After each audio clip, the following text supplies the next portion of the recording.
स्वतःच्या हलाखीच्या परिस्थितीतून कुटुंबाला सुशिक्षित व सुसंस्कृत बनवणारे ज्येष्ठ नागरिक नामदेव अण्णा काळे हे खऱ्या अर्थाने संस्काराची शिदोरी ठरले आहेत।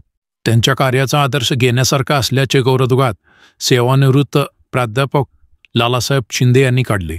घाटनांद्रे तालुका कवटेमंकाळ येथे नामदेव अण्णा काळे यांच्या 75 निमित्त आयोजित अभिष्टचिंतन सोहळ्यात ते बोलत होते। कार्यक्रमाचे अध्यक्षस्थान सरपंच अमर शिंदे यांनी भूषवले।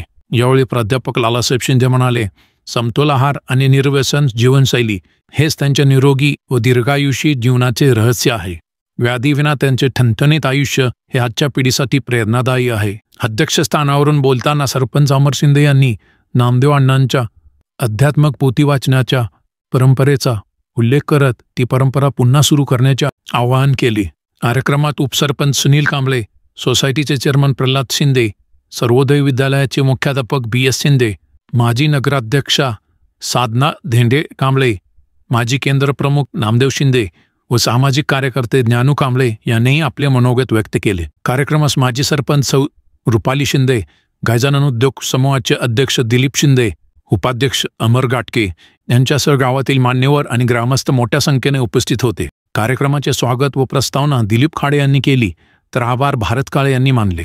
या सोहळ्यातील विचारमंथन आणि कौटुंबिक एकोपा यामुळे घाटनांद्रे गावच्या एकतेचे प्रतीक ठरले। संस्काराची परंपरा जपण्याचा संदेश देत हा अभिष्टचिंतन सोहळा सर्वांच्या स्मरणात राहील असे मत जाणकारांनी व्यक्त केले। GM न्यूज मराठी चॅनलसाठी मुख्य संपादक HB तांबोळ।